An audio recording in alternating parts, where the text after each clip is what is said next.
All right, welcome to the last Director Network call of this school year. We are so excited for you all to be here today. Hopefully the music intro, I just remember as a teacher counting down the days till summer. So anything that rejuvenated me or put energy back into me was definitely helpful in the classroom because the kids were going crazy with testing. So we are so happy you're here. We're trying to give the energy up and in hopes to see you soon by DCI. So let's get started. We'll start off with introductions. So I'll start us off. My name is Justine Jordan. For those of you who don't know me, I am the program manager that oversees cohort 3. I'm excited to be here. I'm excited to hear all the wins and things that you've done throughout the school year. For now, I will pass it over to Jody to introduce herself.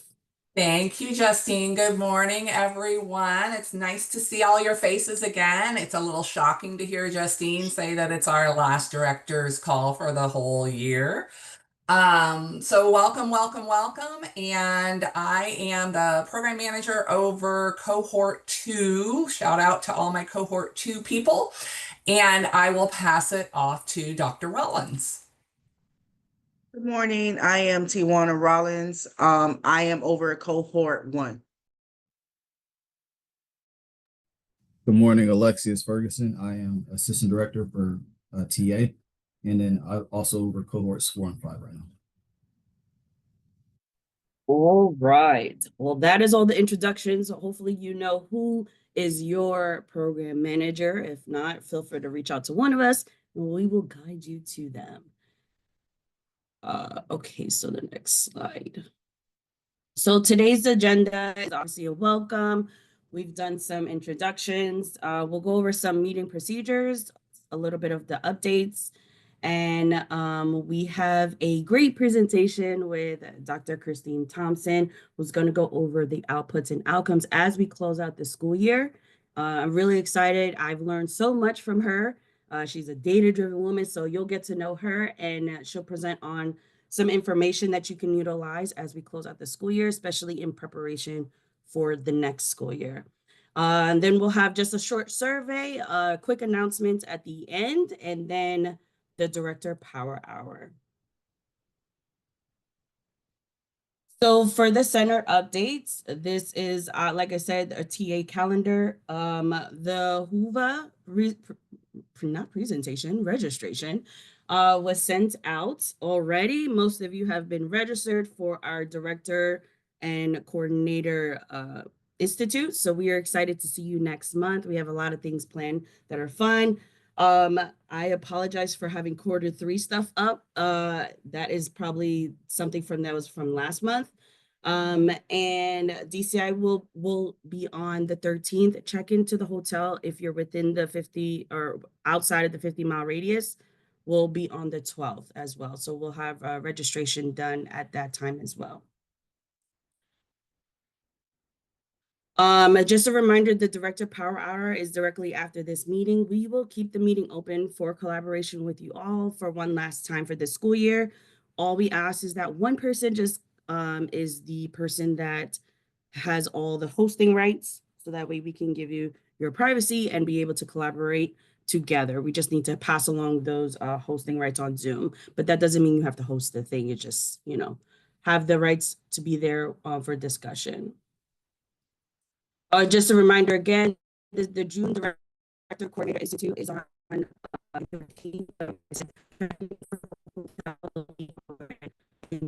you should have gotten all the information. We are keeping everyone updated with our CCS events email. So if you have any questions, I believe there have been a lot of things that have been answered in that email. Feel free to reach out and we will get you situated or coordinated as well. But we are excited to see everyone next month. And just in case we put the feedback in there as well, it's always really great. We've gotten a lot of response, not just from our directors, but our coordinators as well. But if you have not taken the survey, what we're doing as well too, if we didn't hit the topics that were mentioned during DCI, we're definitely going to take into consideration for the school year. So feel free to check out present not present, feel free to give us feedback on topics. I know when I was hosting one-on-one calls with a lot of our directors, they have shared a lot of things that they wish we would cover, especially in future workshops or events that we do here. So we're taking all of that information. All of the program managers are meeting with the directors. If you have scheduled a one-on-one with them, and to discuss things that you would like to see in the near future. A lot of it is like reporting, topics for coordinators that are helpful when it comes down to onboarding. So really, really good idea. So if you have not filled it out, feel free. Jody put it in the chat as well, or you can scan the QR code that's on the screen right here. And just meeting procedures, just the 4Bs, be engaged, be present. I love that some of y'all have your cameras on. Like, it's so great to see people when it comes down to these calls. Be open, feel free to be receptive, ask questions. We're all for it. And then be reflective. The content that we are going to be discussing does take into account data that you've been collecting thus far throughout the school year with your strategic planning, from your needs assessments, all that. So this is going to be a great place to ask those questions. We'll provide opportunity for you all to either come off mute or feel free to utilize the chat because it is being monitored by our team. Is our engagement tool of the day, our circle backs. So make sure if you have not been receiving our circle backs, you let us know by just providing us an email, so that way we're able to get that to you. But it does include the recording of our network call, along with any links that were mentioned during the chat and the presentation, so you can view the links or anything that was mentioned that you want to take with you as you close out the school year. So just know that we are building up the training academy, and we will be giving you guys updates. There was a lot of shifts in our center, so we'll definitely keep you all up to date when that's up and running, because that was the goal prior to Naisha and Sally moving into a different portion of the center. All right, so before we get started, I would love to put in the chat, as we close out the school year, I don't know if anyone's an education major, but back in the day, well, what is one thing you're celebrating for the school year? And as you're writing that down in the chat, one thing I've learned when I got my education, I was at Education Elementary School that was able to be certified in K through 12 reading, intensive reading. So I taught reading in 7th and 12th. I wish I was 12th grade teacher. I was a 10th grade teacher. But the one thing my professors all said, they all wanted us to reflect. And reflecting is a muscle that I utilize to this day. So any teacher, any past, educator will know that you have to reflect on what's been working, what's not. So I always like to focus on a little bit of the celebrations that have happened. What is really one thing you're celebrating this school year? Maybe it's attendance is up with your students, or maybe scores, people are showing up for testing. I know that was a big thing that we had to monitor as well. Feel free to write in the chat. I'll give a few minutes. If you would like to come off mute, feel free to raise your hand. I will allow you to do so, because I know some people like to share verbally. So I'll give a few minutes just to hear some answers. Let me just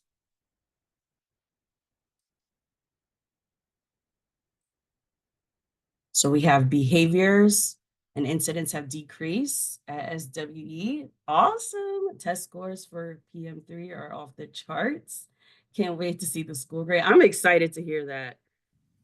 Great relationship with the principal and assistant principals. Matt, that is awesome. I know that's a huge thing. So congratulations. Celebrating our partnership. Our attendance team has worked up. 3 parents. Awesome. Linda, you would like to come off mute? I'll let you go. Can you hear me? Yes, ma'am. Good morning, everyone. I thought it would be quicker and more effective. I am formerly retired educator, retired 4 years, and I sat and I conversed with Chris Stone and Ernest Hamilton periodically, and I was encouraged to come out of retirement and come on board with CPS. Best decision I ever made. I'm back with my children where I belong at this school, and we're seeing all types of success stories And hopefully next year I'll be able to really put some of them out. I have a few now, but the major thing is attendance was and is a concern, major concern, and they've seen a 4% increase so far, and that's a milestone for us. There are lots others, but I just, I'm so happy to know about CPS. If I had known about it in the beginning, or CHS, I think I would have come here first. So, but just happy to be here and want to share that. Thank you. Thank you. I love that. You're I love welcome. to share that passion, You're Miss welcome. Linda, because I miss being around kids. I wish I would have known what a CPS director was, because I would have definitely applied, because it's definitely something I would have done too. Thank you for Yes, sharing. yes. You're welcome.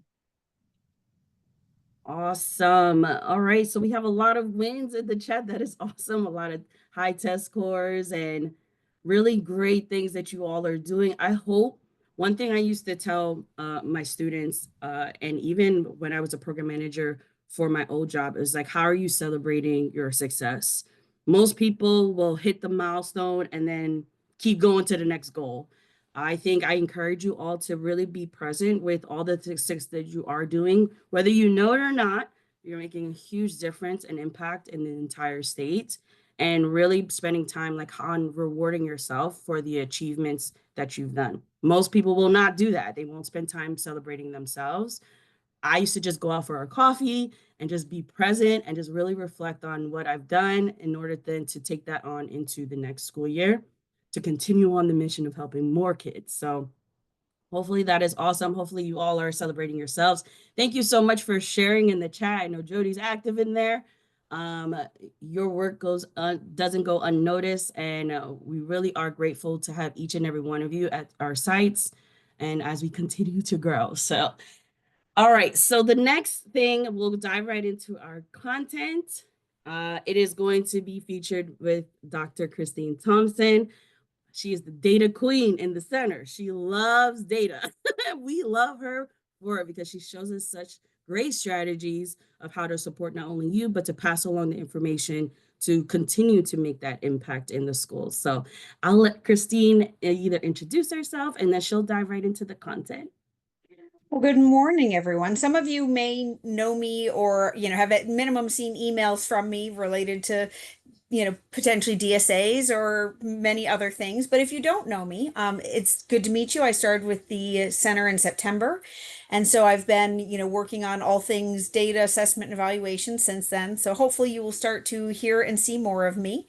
I look forward to getting to know all of you. I know some of your names, so I look forward to learning more of those. So this morning, what we wanted to talk about was a little bit about progress monitoring and the difference between outputs and outcomes. So I also teach in the social work department at Barry University, and one of the classes I teach is evaluation. And these are really common things that are, unless you do this kind of work regularly, as far as evaluation, people don't always know the terminology or know really what we're talking about and how they're different or why they're different. So that's what we kind of wanted to talk about and just see that connection between our planning, the outputs, the outcomes, and that piece of progress monitoring and how all of that fits together. Thank you. All right, so some of you may have a logic model. If you don't have one, that's okay. This is something that, programs sometimes have, sometimes they don't. But to give you an idea of what it is, a logic model is basically a visual depiction of what, if we were doing the picture perfect idea of how our services were being delivered and what we expected to come from that. So it's a way of saying, here's what's intended within the program that we have or the services we're providing. Here's what we're intending to do. So they list the inputs, the things that we need to provide our services, staff, funding, programs, materials, building space, whatever we need to be able to provide the services, the things that go into it. Then there's the service we're providing. Now, since I teach in a social work department, you'll have to forgive me that my examples are often kind of therapy related since that's how we talk about it. But when I say, the treatment or, we're talking about the same thing. Students, services we provide to students, it's the same concept. So whatever services we're providing, whether that's tutoring, after school care, mental health appointments, some other type of behavioral intervention, whatever that is. When someone is participating in some type of treatment, there is a certain level of participation that they have to achieve for us to be able to see results. So I'm sure that many of you know if a student goes to tutoring one time, are we likely to see a change in their academics? Probably not, or at least not as a relation to that one time they went to tutoring. What if they go twice a week, every week for 3 months? Much better outcomes is what we would expect to see, right? So we usually have sort of a threshold of what the necessary participation is to see change in a client, or in this case, in a student. And so that's what I mean by student participation under services. Then we have to have a way to measure it. We can look and see that a student is happier, more confident, that they're feeling, good about their grades, that they're spending more time, talking to their teachers, that, their parents are happier with the grades are coming home. We can see these things, but in many ways they're anecdotal, right? So they're things that that we're not necessarily measuring. We can visually see it. We know we're making a change in the student. But unless we have a way to measure it, we don't have a way to show anybody else that we made the change in the student. So any service we provide has to have a way to measure it. Now, if we were talking counseling and we had a client that we were trying to reduce the symptoms of depression, we would use something like the Beck Depression Inventory, which is a standardized scale that allows us to essentially measure the symptoms of depression. We could give that to them when they start, so we get a baseline. Give it to them again at 3 months, 6 months, 9 months. It allows us to see the change over time in that individual on the thing that we are trying to help them change. So it's a measurement tool. And there are lots of types of measurement tools, lots of ways we can measure it. But any measurement tool, you generally want to be able to track progress over time, especially with most of the things we're talking about with students. If you have a student who starts going to, the counselor that's on site, and, week one, we're just getting a baseline. But if they, go again once a week, every week, at 3 months, you're probably going to see some changes in behavior or mindset or how they're feeling about themselves, things along those lines, behavior possibly. So then at 6 months, you might see additional changes, further progress. Same thing goes for academics. As we track over time as a service is being delivered, that measurement allows us to see and to be able to demonstrate that a change has been made. And that ability to demonstrate is so important because it's how we tell the legislature, it's how we tell, funders or anybody else involved in it that we're making a difference, how we communicate that to DOE, to anyone else involved, that we've made changes by being able to show them that tracking. So then we have our results, which are our outcomes. So I'll get to outputs and outcomes next. But our outcomes are what we've measured, where we are able to say that we provided this service had this impact on these students, and here is the result of that. Here's what we were able to change through the service we provided. So our results are really how much change did we make in the student based on the service we provided. And we know the answer to that using that measurement tool. All right, next slide, Justine. Okay, outputs versus outcomes. This is a really common thing for people to mix up. A lot of times what we see are outputs, and that's the number that's easiest to get. The output number is how many students went to tutoring, right? But that number, let's say 50 kids went to tutoring, this month. Does that tell us if the tutoring helped them? It doesn't. Right? It doesn't tell us if we made a change in the student. It only tells us that they received a service. So outputs are really just how many students were served, how many hours of volunteering were done. It's a count, but it doesn't tell us about change made in the student, the family, the community. That's where our outcomes come in. So our outcomes tell us the change that we have made, and that's where it's a little more complicated, right? We can get those output numbers relatively easily. Participation sheets, attendance, things like that tell us how many hours or students, or families or community members. But the outcomes actually tell us how much change we've made. So the way that I have my students write their outcomes in class is something like you see there. Clients reduced depressive symptoms by 20% within 3 months as measured by the Beck Depression Inventory. So in that statement, I've told you who I'm trying to make a change in. I've told you what I'm trying to change and which direction I'm trying to change it. I'm looking to reduce depressive symptoms. So the symptoms are what I'm trying to change, and I'm trying to reduce them. I've told you how much I want to change them by 20%. And I've said it's going to be done within 3 months. That's my time frame. We always have to have a time frame in there. And then I've told you how I'm going to measure it. So those are all the key parts that have to be there for us to have something that we're saying, here's the change we're trying to make, and here's how we're going to know if we've made it. We have to have all of these pieces because otherwise it kind of comes apart. If I don't put in 20%, if I just say reduce depressive symptoms, how do I know if I've hit it? I don't. And, 1% may not be what we're looking for. We're likely looking for more. Ms. Cooper? Yes, thank you so much. I appreciate this presentation because as a Good. director that has been here for some time, I've struggled with that because I think a lot of the questions that we ask are output driven and not necessarily outcomes. And I don't think that we're asking the right questions. So thank you for this in-depth discussion on it or clarity on it. My question is, I know the examples that you're using are based on your experience as a clinical counselor, but can you give us some CPS related Yes. examples? Because you started with the tutoring, and I'd like to explore more of what that looks like so that we can kind of make the correlation and try to make the adjustments on our end, if that makes sense. Absolutely. So it's really, Thank and you. it's kind of taking what you see here and just plugging in what things are different for what specific thing you're talking about. Ms. Garcia, I'll get you in 1 second. So students improve, math scores by 20% within 3 months as measured by and you can decide whether you're trying to use the assessments that they do, those are only once a year. So it's a little tougher to use when you're talking about improvements in tutoring. So chances are you're probably wanting to use grades, what they're actually getting in the classroom.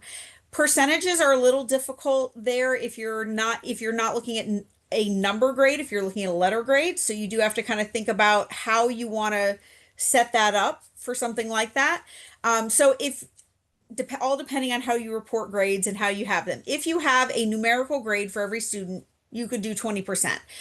What I usually suggest as far as picking that percentage is actually looking to the literature to see what level of change we typically expect to see from a student who's been in tutoring for 3 months or 6 months or 9 months or whatever it is, because we can often find studies that tell us how much change would be expected.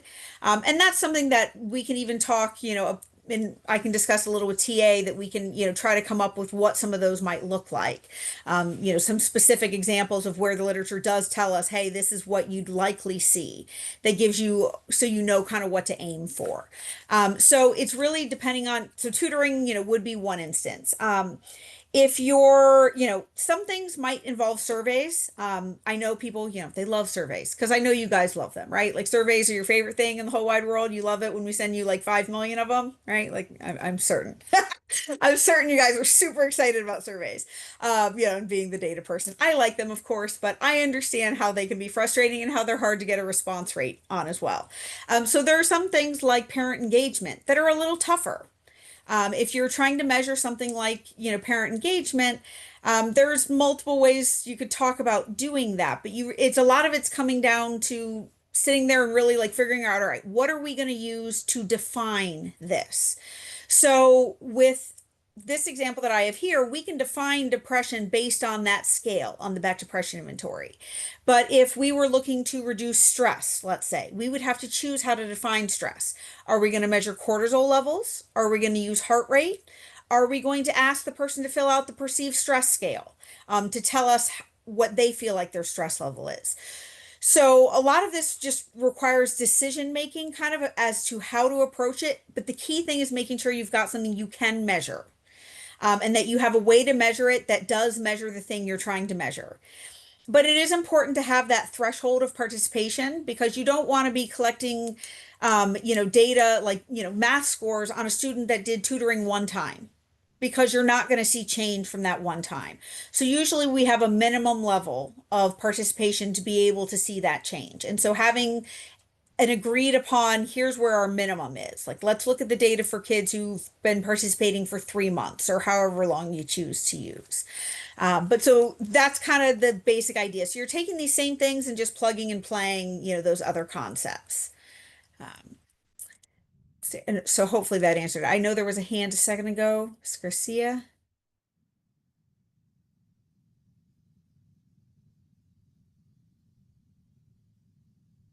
Okay. Ms. Cooper, your hand? Oh, I'm sorry. I was on mute. Just trying to figure out on our food pantry, how would we measure outcomes? If the families are coming into our food pantry, we give them, what direction do we go as far as like what outcome are we trying to, because I don't want to dig into their personal life saying, okay, I didn't have money for rent. So how would that look like? That's a good question. So there are some things that are hard to do outcomes with. And so deciding on an outcome, take a look at it and say, what are we trying to change? Are we trying to change something? And in that case, your answer may be that we're not actually trying to change anything in the individuals. We're just trying to provide them with something. And in that case, your output may be the right number. Ideally, we would want to help create self-sufficiency, right? So that they don't need to come to us for those things. But that's not something we can do through the process of handing out food. Handing out food, we're looking to make sure people get fed. We want them to be able to eat and to, have a full belly, and for kids to come to school having had breakfast and, ready to start the day. So deciding what the goal there really is, what your aim is with that particular action is going to kind of drive whether you're really looking for outputs or outcomes. And that particular one might just be an output. Okay, sounds good. Ms. Cooper? Yes. Okay. So again, thank you so much for this information. And so I'm not sure the gentleman's name that just asked the question, but piggybacking on that, not necessarily specific to food, but again, just the services that the CPS traditionally provide, because I want to be able to come out of this with some tangible things that we can really look at. And so while we have all of the directors on the line, the example he just gave one of food services, but another example is like glasses, dental care, Okay. healthcare exams, expanded learning programs. So I'm just trying to figure out like how do we, because it really does seem like a lot of the things that the services that we provide, the outcomes are hard to measure. So like, how do we hone in on figuring out how do we ask the right information to get, the outcomes that, you're looking for or we're looking for, or to be intentional about it. So, and giving me the examples helps. So let's talk dental and medical real quick. So for dental, I would think that one of the goals there by providing dental services, obviously we want them to be able to get dental services, but also by providing regular dental care, we're preventing those emergency, or at least helping to prevent the emergency dental care issues. So seeing a reduction in the number of students who are needing to come for emergency kind of dental care stuff, those, where they're getting the routine care and they're learning to care for their teeth, should reduce some of those things. So you can look at it from that aspect. And so you can take those outputs, essentially, like, the number of kids that are receiving dental visits, but you can also look at how many kids are, how many are actually having to come for like emergent kind of stuff, rather than, being able to manage these things through the regular cleanings. So something like that could be what one of the goals is. And so part of this really is setting on what are really the goals here. It's not just to provide the service. In most cases, what we're really looking for is not just to provide a service. We're looking to accomplish something for that student through that service. And so really honing in on what the intent is there, what we're trying to get from it, is where you're going to help build these. So let's see here. For pediatric visits. So if we're talking elementary school, I guess high school as well, but this is a little more relevant at the younger ages. How many students are up to date on their vaccines? We could be looking to change the percentage of students who are up to date on their vaccines.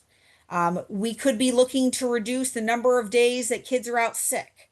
If we feel that through the medical services we're providing at school that we're able to reduce that, either by, kids that are sick, instead of them continually coming to school sick every day, that they're able to go to the doctor and get an antibiotic if they need it, or, you know, whatever they're getting from there. So it's part of it's deciding what is it we feel like we can accomplish with this service? What can we change? What is this changing for students?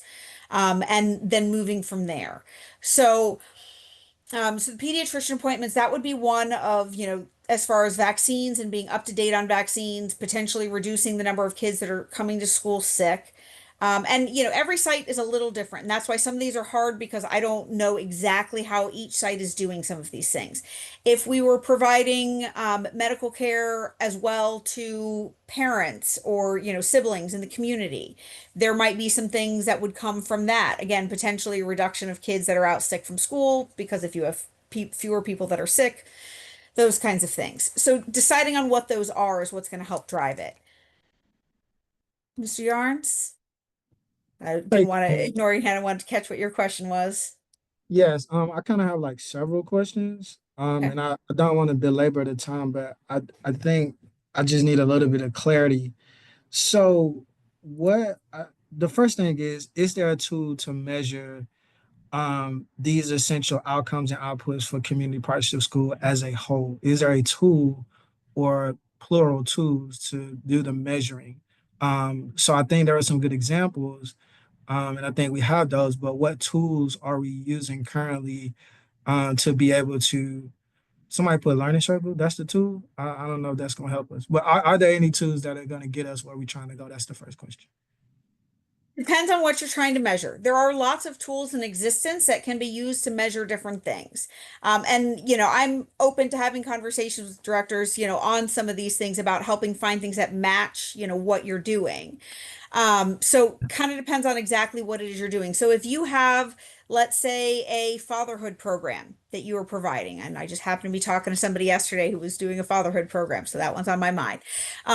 Sometimes something like that, where we're looking to teach a particular set of skills, to people in community, we might do a pre-test and a post-test kind of design to be able to measure it. But that's going to work for that fatherhood program. So there's not one tool that's going to work for every single outcome. There's lots of different ways of measuring the different outcomes. And the outcomes have to be decided on as well. Deciding what it is that you're trying to change then allows you to figure out how to measure it. So some of it's a brainstorming thing, and it helps having somebody who does this data and evaluation stuff regularly to help come up with ideas for how to measure some of these things.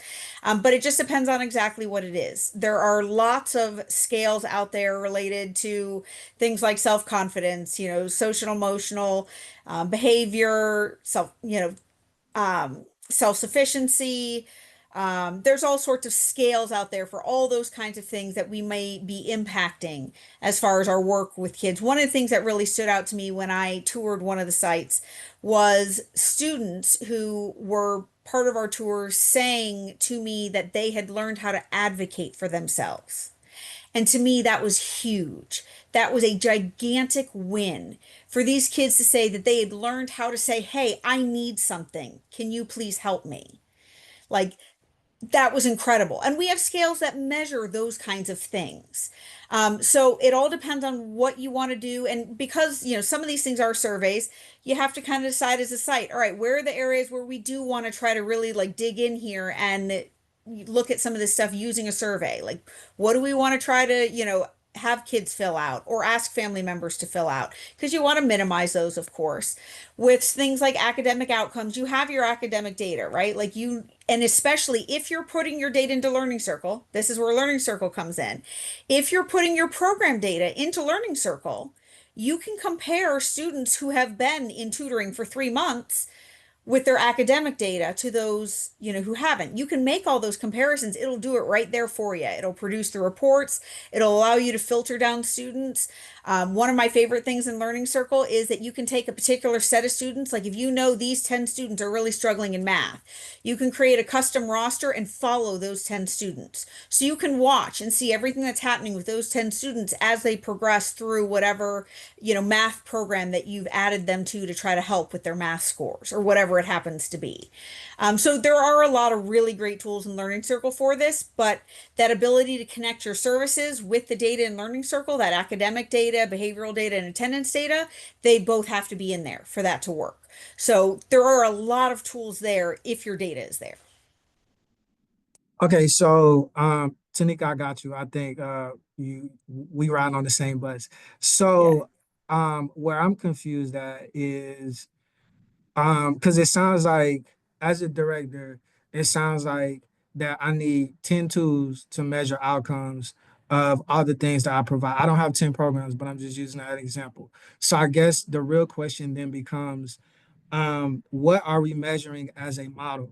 Because this using 10 tools to measure something, and I understand the individuality of each school, but I'm a bit confused about like what are we measuring and then what to like there's not a straight line for me to like kind of understand what is it that we're doing, what is it that we're measuring, what tool are we using to be able to measure that. Like I get Learning Circle, but there are some people, including myself and Tanika, who may not have a data sharing agreement to be able to put that information into Learning Circle to be able to do that. So if that isn't an option, then what tools across the board that the center may be using to assess outcomes and like how are we collecting that and at least establishing a baseline of what exactly are we trying to measure with community partial school as a model and as a strategy. Okay, so first, one thing I would suggest for those who are looking at trying to implement some of these, pick one and start there. Like pick whatever you feel like your hot button issue is right now, whether that be chronic absenteeism or academic scores or behavioral things, whatever you feel like, your hot button thing is right now, pick one and work on, developing how you want to measure that one. One of the difficulties with the DSAs is if I don't, because I am the one who handles all the DSAs, if I don't have the DSA and sites are not putting the information into Learning Circle for their programs, I basically can't compare program data to academic data. I can't do any of that analysis on my end because I don't have the data to do it. I've got no way to make the connection between which children receive specific services and the academic outcomes we have. So what I do look at is I pull a lot of data, a lot of the academic outcome data and behavioral data from like DOE and from those systems and look at trends over time. And I can see improvements. There are sites where I can see the increase, in scores on math and science and English and language arts.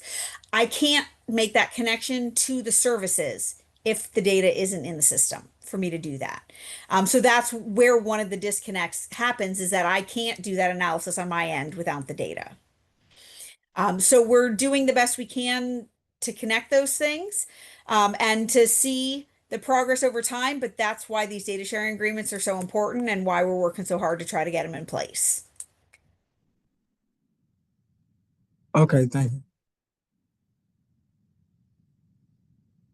Any other questions before I think I have, Mr. Munoz? Yeah, I think you hear in our voice that a lot of us struggle with outcomes versus outputs, and our hands are really tied in a lot of the programs that we run, right? So, for example, we got to be careful with the example that you gave with the dental program or the food program or any of those programs because of wellness, right? We got to be careful not to cross any HIPAA laws or any of those things. So we're kind of struggling. We would love to give outcome data, but a lot of times our hands are tied because of these external entities or roadblocks that we have that don't allow us to. So if you hear a little struggle, it's because of that. And I don't want to speak for the group, but at least for me, that's what I'm going through.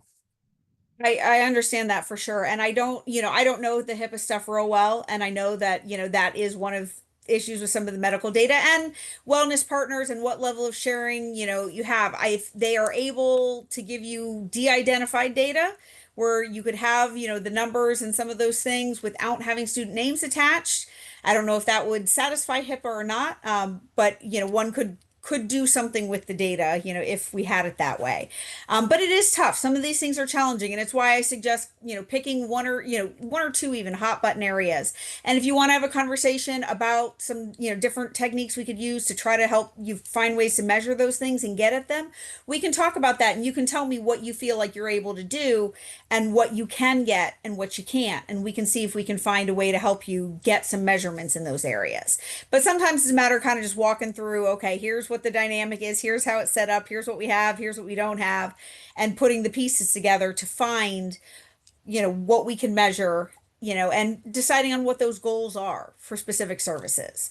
Because part of it is that we're looking to provide services. We're looking to get clothes and food and things into the hands of these families. And that is absolutely part of what we're trying to do. And outputs are not bad, but it's good to understand the difference between the outputs and the outcomes and know that that outcome data, while it's harder to get, is really valuable. And so when we can get it, we want to try to.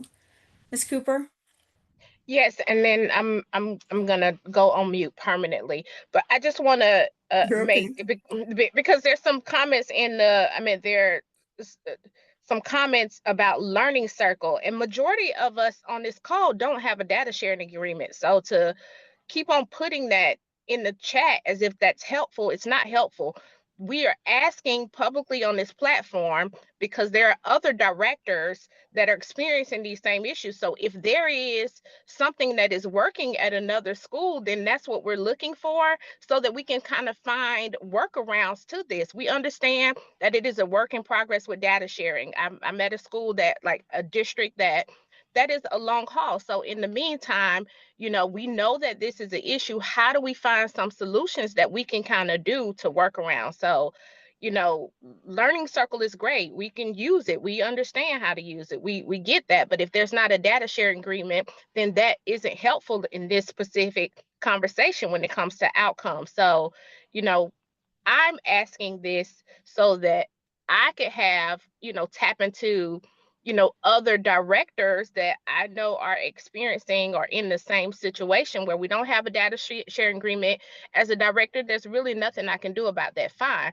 What can I do to make sure that we are not only putting out outputs, but we're doing some measurable things that we can have some outcomes. We know it's happening. We know all of these great things are happening at CPS, Yeah. but how do we do it, you know, in a way that we're asking the right questions, that we're putting out the right surveys, that we're doing it in a way that we can really put down a measurable outcome. And that's all.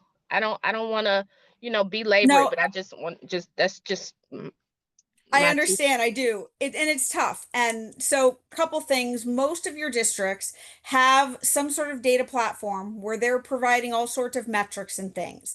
Now, I think, I don't know, that some or maybe many of those allow you to see student names. If they do, you could, I mean, and you'd have to sit down and do this on paper essentially, or in an Excel file. You could sit there and, you know, pull the information for the kids you know have received 3 months of tutoring, and pull their grades, you know, from the last 6 months to be able to do a comparison. So it can be done if you have, you know, both sets of data. On my end, it's difficult because I just don't have both sets of data. Like I can, you know, when it's in Learning Circle, I have both, but I don't have both. If you've got both, if you've got your service data and you know how many hours each kid has spent in tutoring, you can take and compare that to the metrics that the district has in their system. So I've seen some of these platforms and they're great. The districts have really good things. It's just the marrying of the two bits of data together to be able to see that outcome stuff, that gets a little more challenging and requires a little more figuring out when you don't have Learning Circle available yet. Jody? Hi, thank you. So I just wanted to point out that I used to work at a school district that I know does not have a Learning Circle data sharing agreement. It's a very large school district, so I understand how cumbersome that can be. That's why I put in the chat, like having discussions with your cabinet about how you have no access to certain data metrics. That's a good place to begin these conversations. because the information that's going into Learning Circle is coming straight from the school district's data systems themselves. And having worked at the district level, I know that they have the capability of pulling data. It's not always something that they want to invest their time in, and that is something that's outside of our control. But it doesn't hurt to have the conversation about why outcomes are important. I know that there is some federal or some state legislation that's happening that's really putting a focus on being able to show outcomes. That's one of the reasons that we wanted to talk about it a little bit more. We don't have any specific deliverables that are like going along with this, so I don't want people to be like concerned.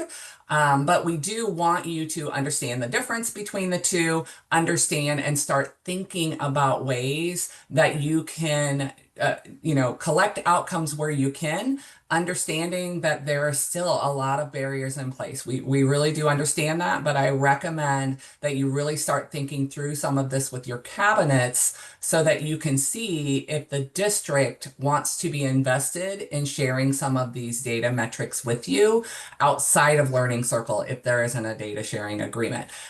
School counselors can pull specific data for you, social workers, principals themselves, sometimes the APs. It's really a matter of whether they want to invest their time in it, and they may or may not. They're busy people, but that's where a conversation could be had. That's a very good point. And, I've also sort of looked at like, well, maybe we can provide some examples of, what some strategic planning stuff would look like with some of these outcomes. And it would be helpful to have a discussion with a director to, to be able to really flesh out some of those examples because you guys know the inner workings of what you're doing. But, that's something that we certainly could talk a little bit about and try to provide some examples of what these outcomes might look like for specific sites. I think Hi, there's one more slide. I wanted to add something real quick. Hi, this is Manny. Hi. With Hudson High School in Pasco County. So as you guys may remember or not, my organization is the healthcare partner, and we're also the lead at our site. So, I mean, I can tell you that the most important part, I did have to get permission from my CEO in order to share the data that we have on the medical side of things, because we do offer medical, dental, and mental health services. It does have to be de-identified. That was the main part of that. So we are in the process of actually working with a professor over at UCF at the School of Global Health Management. So she's actually working to help us see what those particular outcomes could be of our work at the center. So she's actually doing a community schools program evaluation. So she's looking at student data, because we do have a DSA. And I feel, I don't know what the difference may be, because our county's smaller. I'm not sure exactly how the workings of that was, but I felt like it went pretty quick. I know Alexia's helped us with that DSA with the county. We did have another school in the county that had been a CPS from the first cohort, but maybe they just didn't push the DSA at the time. But when we started talking about that about a year and a half ago, I think it got done within less than 6 months. I don't know. It was quick in our case, maybe because I kept pushing for it. I don't know. But once we got that in place, it made it a lot easier to use Learning Circle and pull that student data, of which now I'm currently right now pulling that data, and then I'm going to be adding the data from the medical side of things to, put that together, and then I'll de-identify it when I send it over to the professor at UCF. So it is possible to do it. You just have to speak with your healthcare partner, make sure that they know that you would only need the de-identified data. Obviously, you don't want to connect any potential, names or date of birth or anything that can point to that kid. But we're currently doing that right now. We're literally in the process of doing this data pool right now. And I'm a co-PI on that study. Okay. And I do have, yeah, so that's one of the things is that I'm Yeah. a co-PI on it so that, we're involved in it as well. But I Mhm. do have faculty who want to do these kinds of things, and it's just a matter of having the data. So anyone who wants to work on a project with having us do, get your analysis done, we can do that. We just need the data. Dr. Livingston?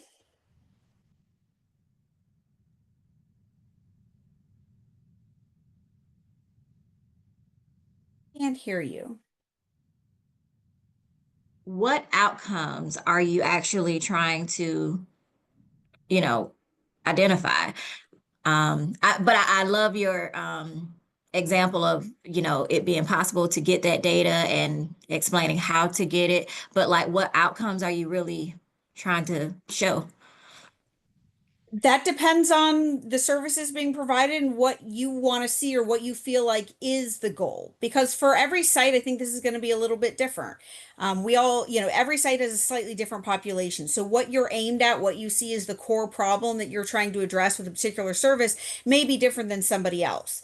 There are, there's sites like for instance, the rate of students experiencing homelessness ranges, up to at least 9%, across some of our sites. Like I know that there's at least one that high. So a school who has, a 9% rate of homelessness amongst students versus one with 1% may have very different, aims at what they're trying to do with certain, services that they're providing. Maybe a computer lab that they're providing for parents at one site is about applying for benefits, whereas the other one, it's really about a large issue with unemployment, and they're really focused on trying to help people find employment through having that computer lab there.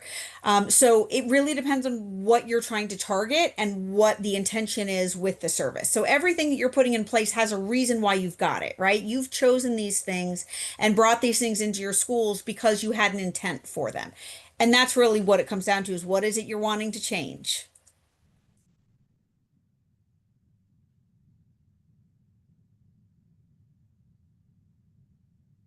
The audio's cutting out again for some reason. Oh, so Oh, there. you can't hear me? Now I Okay, so can. sorry, specifically to the data that Manny is collecting, Oh, okay. what outcomes are you trying to, discover or identify or tell the story about, specific to the data that you are actively, collecting right now? So That's a some, good question.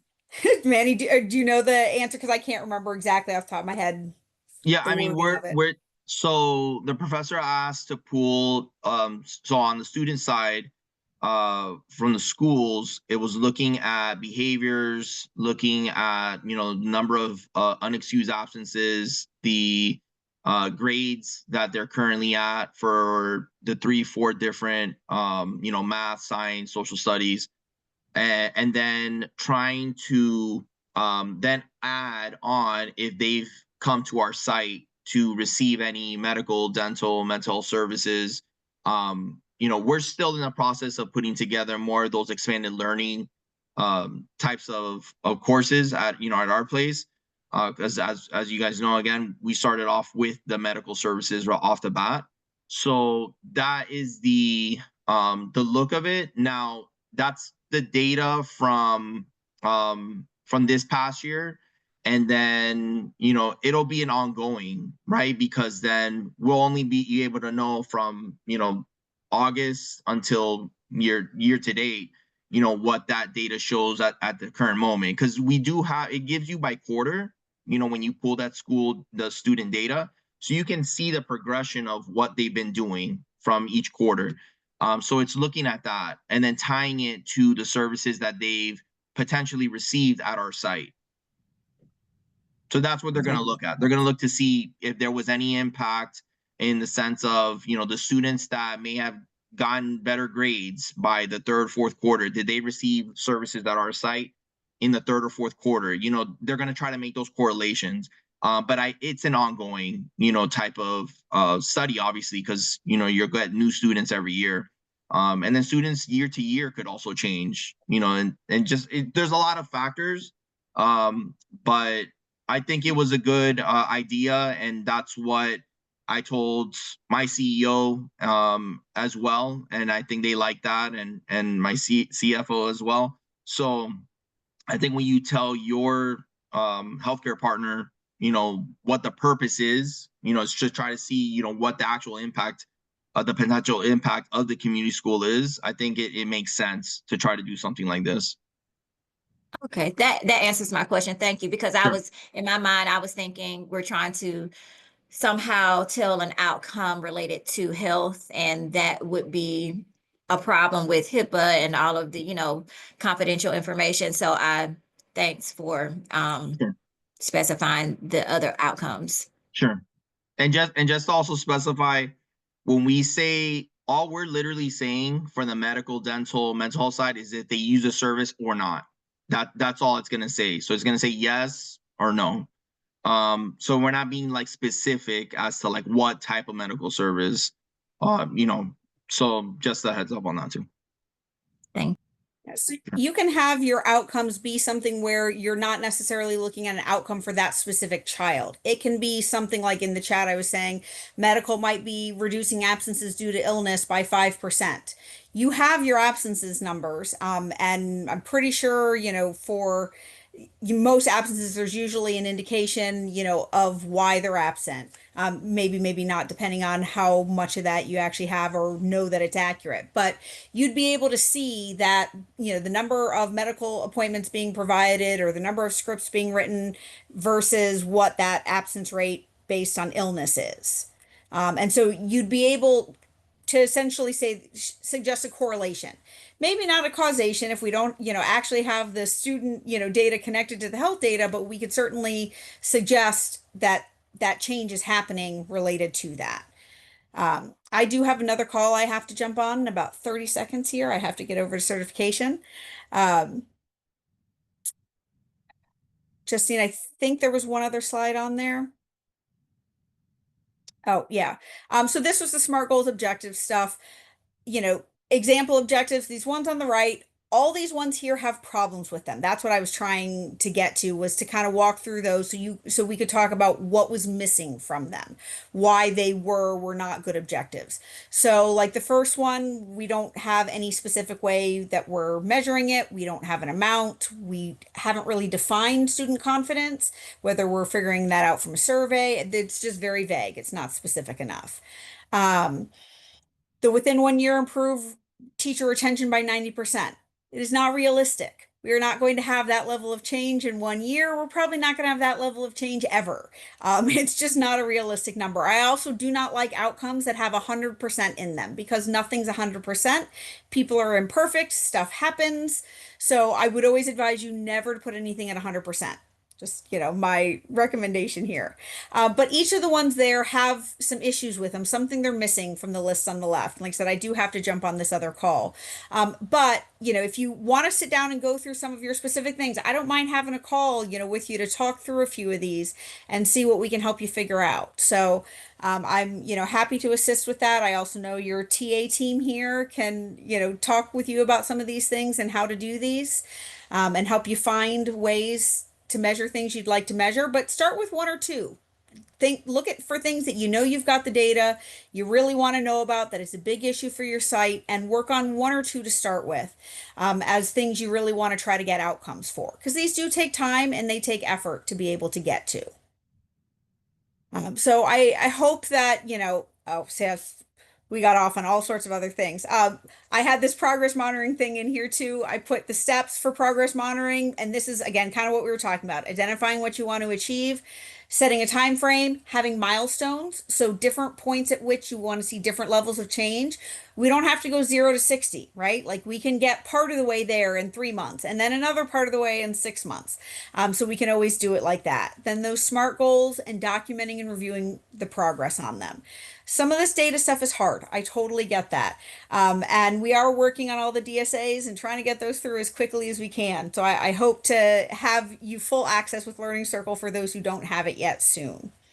But do feel free to reach out. I know, they can give you my email address. I hope some of this was helpful, and I'm happy to continue having this conversation, in future. And I know we're going to talk about it at DCI as well.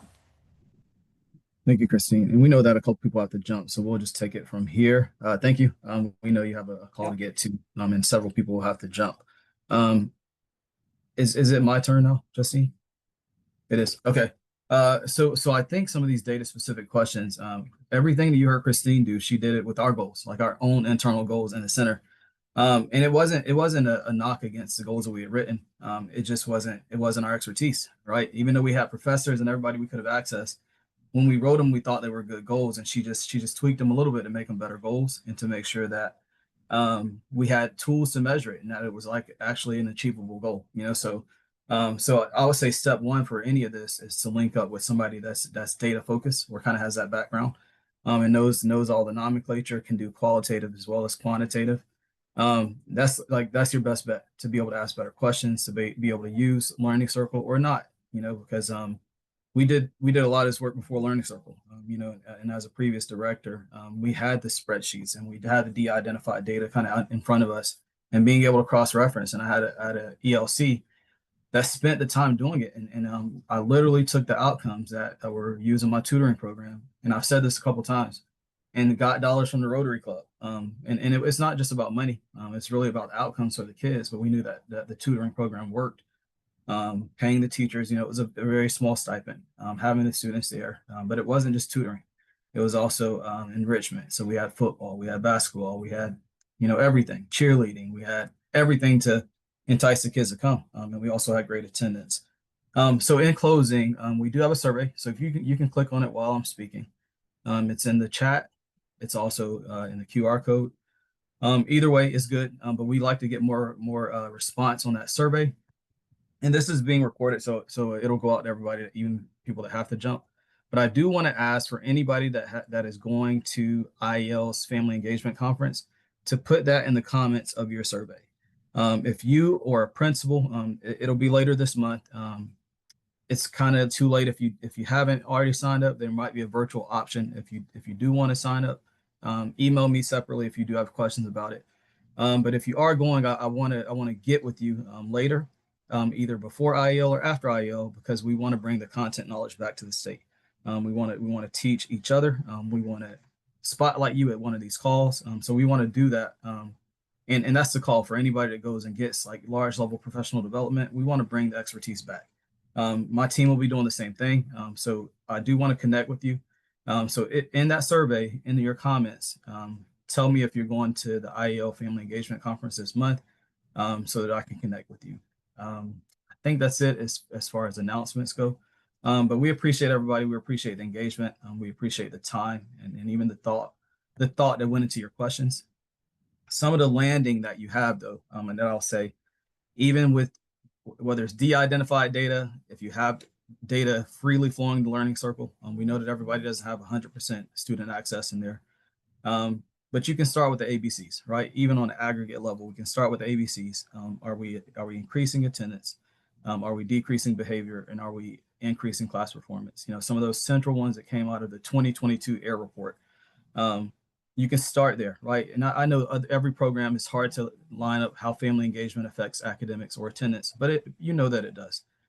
So drawing that line, that's why you connect with the data people. Sarah Denny, I know, works with CHS. We have Christine on our team. And typically at every one of your universities, you'll have a person like them that can really break this stuff down. They've read books, Visible Learning, various books that tell about some of the things that you might not even think about, like qualitative measures, like having dinner at the dinner table once a week increases student outcomes, things like that. So we've taught it from the center before, and we're going to reintroduce some of those things at DCI. But yeah, I like how the synapses were going off and all the sparks were going off for everybody. And then eventually, I think y'all are going to help us with a comprehensive measure of community partnership schools, right? Because I think that's what Javaris's question was anchored at. Like, how do we measure this thing as a whole?